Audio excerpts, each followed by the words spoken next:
Reading with your kids. Hey, so great to see you. Come on in. Hi, my name is Jedley, and this is the Reading with Your Kids podcast. We are coming to you from the beautiful neighborhood of Reedville in the southwest corner of Boston, Massachusetts, in the shadow of the Great Blue Hills. We have a fantastic show for you today. Two of our favorite guests, Dr. Raun Melmed is back, along with his co-writer, Caroline Bliss Larsen. They're here to talk about the latest chapter in Marvin's Monster Diaries, Trouble with Friends. We always love it when Dr. Raun comes in. He has so much information. We're going to get right to the show. But before I do, just want to take a quick second to remind you to check out Solve It for Kids, the brand new podcast that I am producing with the Dean of all things STEM and STEAM, Jennifer Swanson. This is a great podcast for you and your kids to listen to together that will give you a peek into the world of scientists, astronauts, aquanauts, engineers, incredible artists, and many, many more experts as they solve problems in their jobs using creativity, cooperation, and critical thinking. You don't want to miss it. You can find the show on Apple Podcasts. You can also find it on Stitcher Radio, and you can find it on our website, solveitforkids.com. Join us on the line right now with two of my favorite guests. They are back to celebrate a brand new book in the Marvin's Monster Diary series. The new book is called Trouble with Friends. Joining us from Arizona is Dr. Raun Melmed, and from Utah is Caroline Bliss Larsen. Dr. Raun, Caroline, how are you? Bearing up under the storm. That's right. It is an incredible storm right now. Caroline, so great to see you. Thank you. It's great to be here again. Thanks. So, remind everybody of your roles. Now, Dr. Raun is a therapist, with behavioral therapist, right? I'm a developmental pediatrician. Developmental pediatrician, and just obviously because my mind had a brain freeze. Remind everybody just what that is. What is your role as a developmental pediatrician? So basically, I'm a pediatrician. I'm a children's doctor, but I specialize in seeing children with developmental challenges such as cognitive impairment. So I look at the behavior and the development of children, and that's my role, to assess and treat them. So you're a children's doctor, and you're focusing on their development. What a fascinating role in kids' development. It's such an interesting time. It's such an interesting journey for families, because it doesn't matter if you have two kids, you understand that no kid has the same journey as they develop. Everybody's development is a little bit different. Well, that's right. You know, we always used to think of children as being just mini adults, and we never really thought children were different one from another. And the fact that we have identified the fact that children can be different from birth, with different temperamental styles, different capacities, different strengths, and different weaknesses, that is a huge advance for parenting in this particular century, which is absolutely wonderful. So we look at individual differences and we try to celebrate those differences as opposed to using them to separate them one from another. So important, and I want to get back to that. But Caroline, remind us what your role in this team, because this is a great team. You put together some super books that are really making a difference in kids' lives. What's your role in the team, Caroline? So I am purely a creative writer. I work with Ron. I draw on his expertise. I do, I have done a bit of my own research independently from Ron as well, just to make sure I'm representing the disorders and conditions accurately. But yeah, I'm mostly creative writer. Now, Dr. Raun, don't you love the humility here? I'm just a creative writer. I'm just Caroline keeps me on the straight and narrow, making sure we don't get too far off message. But absolutely, she has the capacity to take to take the facts, take some bare bones skeleton of a story, and to wrap it around and make it look pretty and exciting and interesting and fun. And when we work together and we're pumping together, it's just like amazing, because we really feed of each other's creativity and interest in children, and hopefully the product speaks for itself. Yes, and I'm an editor by profession, so I bring that a little bit to the table as well. So, Caroline, I want to ask you about the creative side of the story. Tell us about Trouble with Friends.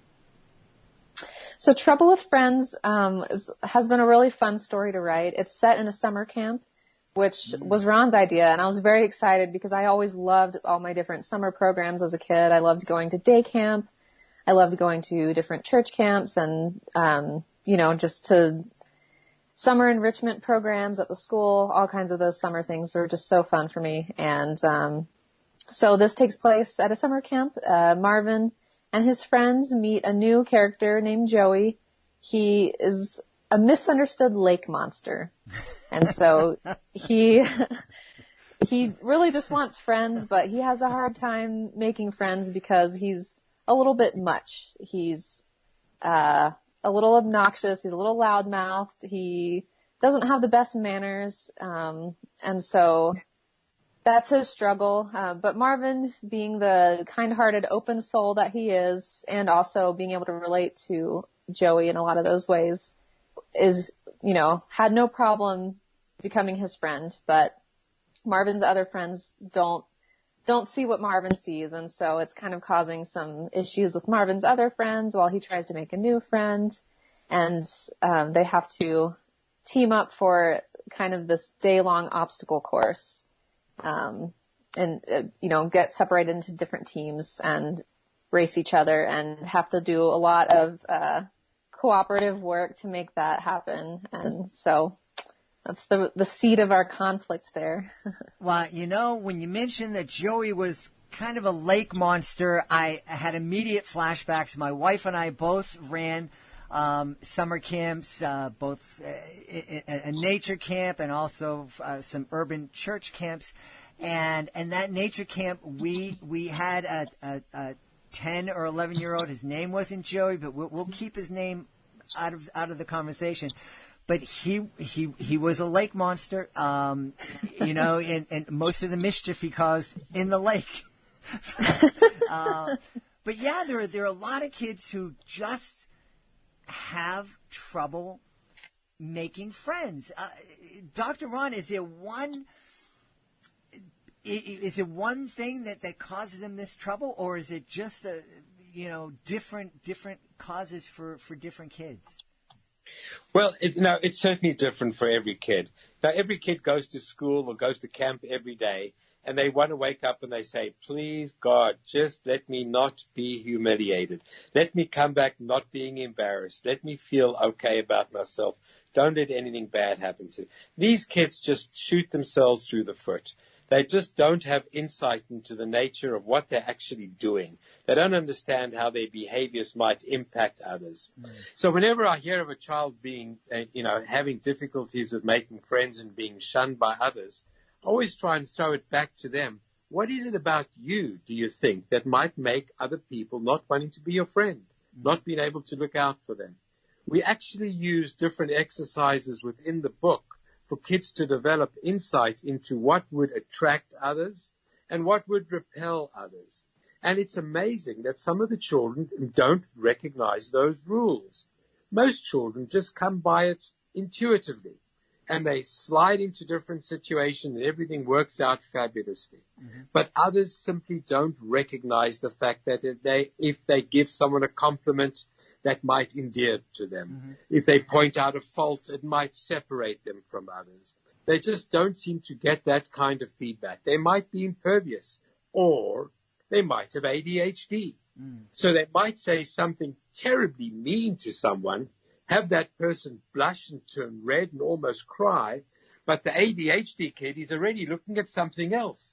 And they've missed the cue that little boy or girl who they've been talking to is not very happy with them because they've been so distractible. And when the teacher says, hey, Joey, you just said something mean, and Joey would say, I did. I didn't know. Well, can't you see Jenny's crying? Can't you see her face is red? She's crying. Her face is red. So it's almost if these children are very misunderstood. They don't quite recognize the fact that things are going on around them because they're just too distractible to pay attention to things right in front of them. And that's why we've added this whole issue of making and keeping friends in the ADHD series, because it's so common that kids with ADHD will have trouble making friends, but kids without ADHD also have difficulty with socialization, and that's a whole nother story. That'll come next in the series. You're absolutely right. I've met kids, and they make the same mistake over and over, and it's like every day we do the same thing, and you're making the same mistake, and it's almost as if you're just you reach a point where it's like, okay, I've gotten along with people long enough, it's time for me to tap out. So I do this thing that I know is going to push, get people to push me away. But you're saying they're not realizing it. Well, one of the essential characteristics, one of the executive functions that children with ADHD have challenges, as do adults, is exactly what you just said. It's the whole concept of having a conversation inside your own brain and having hindsight. Yesterday I said something mean to Jenny and she started crying. Should I not say something mean today? Can I have forethought? Can I think about what might happen if I were to say something mean? What might happen to Jenny? What might the teachers say? Would they kick me out of the classroom? Would the other kids laugh at me? Would they shun me and not want me to be their friend? Kids with ADHD lack that specific executive function of hindsight and forethought. They do not stop and think. And that, of course, is our mantra. SD4, stop, take time to think. That's exactly what it's all about, for kids to be present. So if a child were to be present in any social interaction or situation, they would not make that mistake. They would not say mean things. I don't think kids come and try to be mean to others. They just shoot themselves through the foot. They blurt things out, just like the character in our book. And when you point it out to them, that I did. I'm mean. I'm not mean. I'm dying to have friends. Well, says Marvin, you're not going to make many friends if you act like that. Stop. Take time to think. Boy, I wish my little beagle here that's sitting in the studio next to me, I wish I could teach him that, because he, I just feel so bad. He came from a shelter. I don't know what happened to him before we got him, but he just does not get along with dogs. And it's like he wants to, but he can't. And he's always doing something and he's small, and he's always doing it with big dogs who could just eat him in a bite. But we're not talking about a dog. We're talking about kids that can learn these things. I think, and you mentioned adults. I've met so many adults in my life who do those things with hindsight. They say mean things. They don't seem to think. And, we see them on reality TV, and their response is, that's just me. You just have to take me as I am. People can learn to be mindful and to have that hindsight and forethought. Did you agree with that, Dr. Raun? Absolutely. I think these are skills which are lacking and they can be taught. I think it's almost like there's a learning disability. And if we identify the specific skills, we teach them, we reinforce them, we reward them, those kids will actually learn those situations. That's precisely the purpose and the beauty, I think, of the whole Marvin series, is for kids to recognize that they can do something about this, and for adults to believe that that's true, to incorporate the child into their own treatment process. Yeah. Caroline, what's this journey been like for you? You're a writer and editor. Probably never thought about being a pediatric, developmental specialist. So you're learning from the master. You're kind of getting a master's workshop here. What have you learned? How have you grown? And has this experience changed the way you view people in your own life? Absolutely. I have learned so much from Ron and just from this process of writing these books that, I had this concept of what I thought ADHD was, and I think it's probably the stereotype that most people think of, which is, the hyper kid who, oh, look, a squirrel, their attention's darting all over the place. But I've learned that, there's a lot more to ADHD than just those two things, and especially in adults. And so it's been really interesting to read accounts from people who have dealt with this for their whole lives. They'll talk about what it was like for them in school as a kid and how it's different now.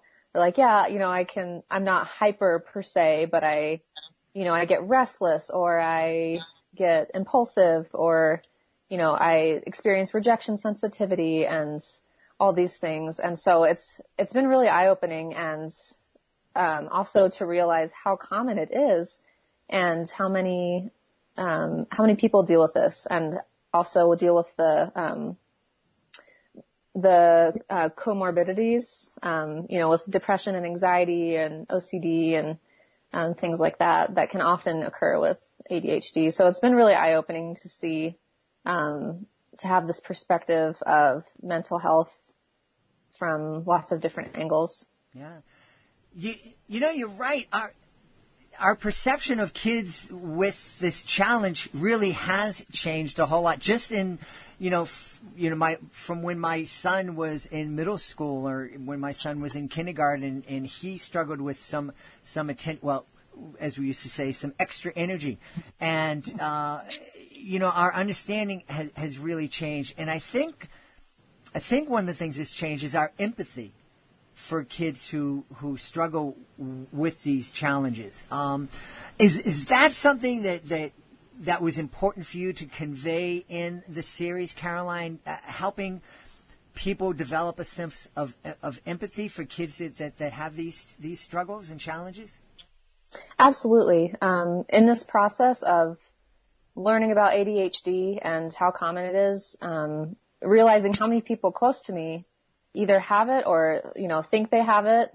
And, I've talked to a few adult friends that said, I was never diagnosed, but looking back over the course of my life, I'm realizing like how much that, I probably have ADHD because, my inability to stay organized and manage my time really has always like adversely affected my schoolwork and my work and things like that. And so it's definitely, I've definitely felt greater empathy for the people that I know who have dealt with it. And, as I've learned about ADHD, I, turn my reflection inward to think like, do I, experience these kinds of things? And, kind of thought through that process.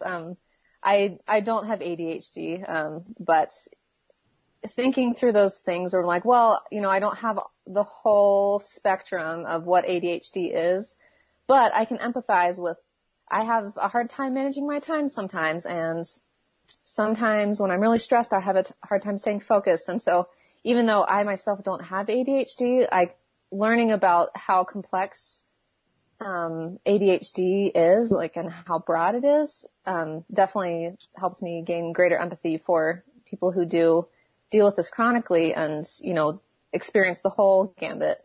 Mm-hmm. And yeah, I think children especially, they're just at an age where they are learning so much. And I think that should include, emotional intelligence like empathy. And so I think having these kinds of stories that help kids understand, I have this one friend who, I just don't understand him. He's kind of all over the place. And like, I think stories like this can help children understand why maybe they are that way, or why maybe their friends are, or their siblings.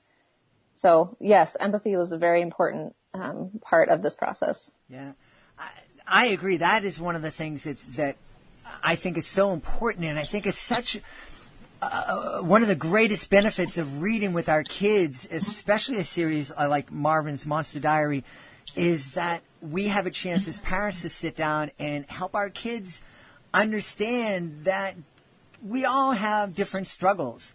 And it's important for not only for a kid with ADHD to stop and take time to think, but it's important for us to stop and take time to think too before we react to somebody who might say something mean. We're not asking our kids to excuse bad behavior, but take time to why are they doing that? What's going on in their lives? Dr. Raun, it's interesting that we find trouble with friends is set at a summer camp, because I think a lot of times I think parents are thinking, oh my goodness, thank goodness summer is here. My kid who struggles with ADHD is not in a classroom anymore. Summer's going to be a breeze.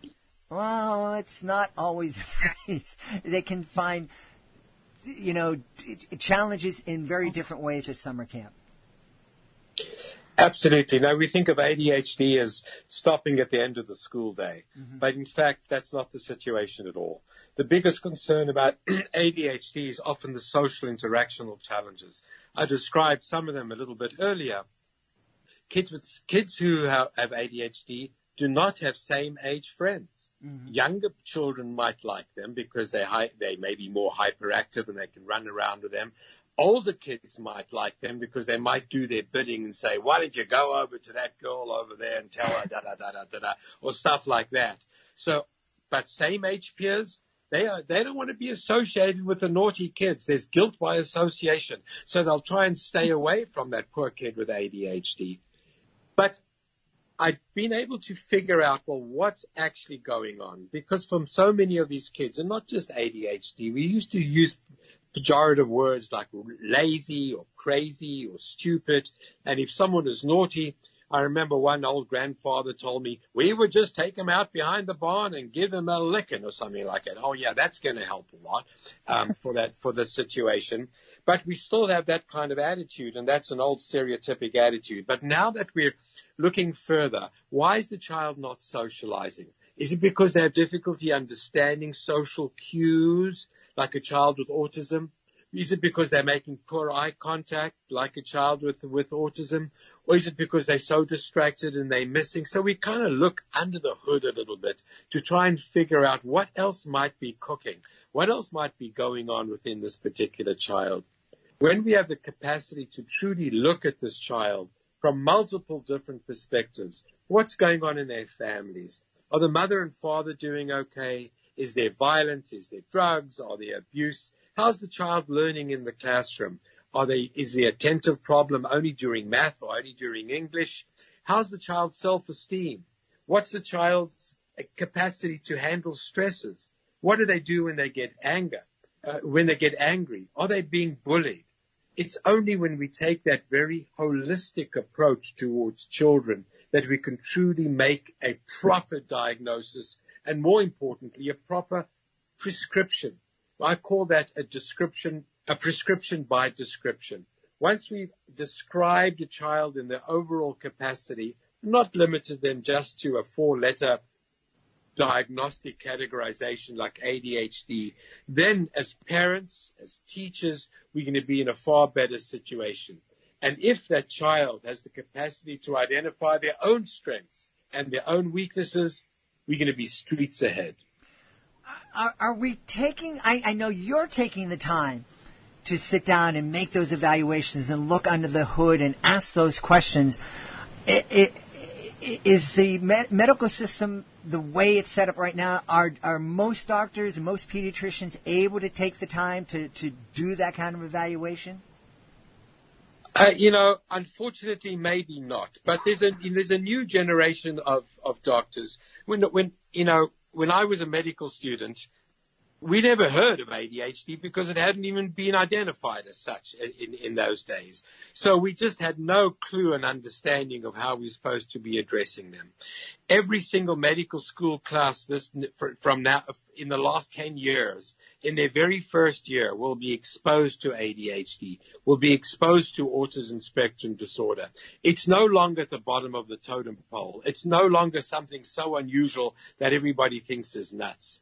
To me, ADHD and autism are the very lens through which we can see the whole of childhood and indeed the whole of society.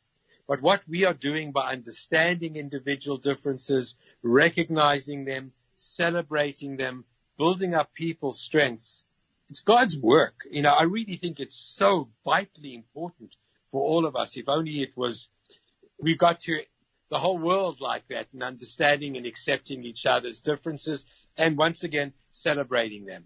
Yeah. So I think hopefully things are changing. But sure, you can walk into a doctor's office and say, my teacher says my child's inattentive. Here, try these pills. When I hear that, I absolutely shudder. It's skills. It's not pills. Now, pills could be part of our armamentarium. I've got nothing against medication. But if we don't look at the overall child, and we don't start off looking at the deficits that they might have and the skills that they need to learn, we're not helping any child go anywhere. Mm-hmm. I love that. I wish we should put that on a T-shirt. Skills before pills. Because really, it's so important. But it comes down to, do we take the time? Are we giving our teachers the time to sit down and to teach kids these skills? Because it is so much easier, so much quicker. Here, pop that pill in there. It doesn't solve the problem. It might, help manage it for a minute, but it's going to come back because the pills stop working after a while. Absolutely. And if there are all those other things that we spoke about going on in the family, and if there are all these other learning problems going on in the classroom, and if there are all these other social problems, and we're giving some pill, really? Of course. I mean, the pill is agnostic. It doesn't care what the source of the hyperactivity. It'll calm down any kind of hyperactivity, whether it's hyperactivity because the kid wants to run away from their lives, or because it's ADHD, or because of anything else. We absolutely have to have, and the PDR, the physician's desk reference, our Bible of how to prescribe medications properly, says, do not use these medications unless an overall treatment program is in place. No one ever reads that part of it. Absolutely. We need to make sure that that's the case. And that's where treatment such as bibliotherapy comes in. Mm-hmm. That's where reading books together with your child, or having your child read them themselves, so they can learn the skills and understand that there's no shame and there's no blame, and they're not lazy and they're not crazy and they're not dumb or stupid. Mm-hmm. But they're just kids dying to have friends, who are dying to have fun. Yeah. That's all. I didn't mean to laugh when you said no one reads that part of it, but you're right. It seems like no one takes the time to read that. Caroline, I'm wondering, did you ever envision that you would be writing bibliotherapy? I did not, no. I mean, maybe in a loose sense, in the sense that books are therapy for a lot of people, but, I picture just kind of, young adult fiction, nothing like specifically about ADHD for young kids and things like that. So it's been a real treat. I think I would be remiss if I didn't take this opportunity. We're speaking to a pediatrician, an author who has incredible knowledge and insight into kids, and we're recording this in the spring. Schools are thinking and planning to reopen, maybe in the fall, maybe in January. Dr. Raun, what kind of things should parents be aware of at this time and when kids go back to school? Well, I think, probably the most important thing is that we're all under a lot of stress. Every single parent is they're bringing home stresses from their workplace, if they're lucky enough to even work. There's stresses on the economy. There's stresses on food in the house. There's huge amount of stress. And stress can present itself and rear its ugly head in so many different ways. It can look like anger. It can look like frustration. It can look like boredom. On the surface, we just think of anger, angry outbursts, or crying episodes. The iceberg under the surface of the water contains a myriad of other roiling and broiling different human emotions. I think to accept and understand and to be real with our children, what I think is important to do is and for adults as well, it's a twofold issue. And the number one thing is to face the brutal reality and try not to soft soap it. It is a serious issue which is going down. There is an ongoing importance for social distancing, no matter in what context and to what degree. This is a very severe illness. I have my own daughter who's an intensivist at NYU in New York City. She's on the front line. She's right there. She's been seeing COVID patients live, and most of them, unfortunately, die in an ICU over the last 4 weeks. I'm highly sensitized to that. And so I might not be the best person always to ask. Nonetheless, we have to face those brutal truths on the one hand. And on the other hand, we have to have the absolute assured confidence that we portray to our children that in the end, everything is going to be okay. It's going to be all right. And I believe with perfect faith that there will absolutely come a time when we'll be able to look back at this episode and say, it was terrible, but it has passed. Mm-hmm. So by facing the brutal reality and taking the necessary precautions on the one hand, and by maintaining an absolute optimism and belief and faith that in the end it will be good, is a good mantra that I try to live by. Yeah. And what a great way to teach our kids. We faced this, we acted, and we survived. Absolutely. Yeah. Well, we've had a great time speaking to the authors of Marvin's Monster Diaries, Trouble with Friends, a great book from our friends at Familius. Caroline, where can we find the books? You can find it anywhere that books are sold. So you can find it online at Amazon, Barnes & Noble, Books A Million, bookshop.org, or you can go to familius.com, support, small business. It's especially important right now during this COVID economic instability from COVID-19. Mm-hmm. Yeah. And Dr. Raun, where can we connect with you and learn more about your practice? Well, I'm at www.melmedcenter.com. And you can go onto that website. You can contact me, and there's lots of very, very good information, especially for children and families who are suffering through difficult times right now. Mm-hmm. Absolutely. And Caroline, I don't want to forget, where can folks connect with you online? You can go to CarolineBlissLarsen.com. I've got a contact form there if you want to contact me. Or you can follow me on Twitter at editor_Caro, Caro. We've had a great time speaking to Dr. Raun Melmed and Caroline Bliss Larsen. My friends, thanks so much for being back on the show. Thank you for having us. Thank you, Jed. Please be sure to join us for the next edition of the Reading with Your Kids podcast. Our guest will be Chad Sell. He is the author and illustrator of Doodleville. It's going to be a great, great conversation. You don't want to miss it. I want to thank the folks who made today's show so very wonderful. Of course, I want to thank our guests, Dr. Raun Melmed and Caroline Bliss Larsen. Be sure to check out Marvin's Monster Diary, Trouble with Friends, from our friends at Familius. I want to thank my incredible team, starting with my producer, Fatima Khan. I want to thank my amazing author, Ambassador Peggy Cotto. I want to thank my beautiful wife for all the support she gives me. But most of all, I want to thank you. Thank you so much for taking the time to join us today. And as always, thank you so much for taking the time to make the world a better place by reading with your kids. I'll be looking for you in the next edition of the Reading with Your Kids podcast.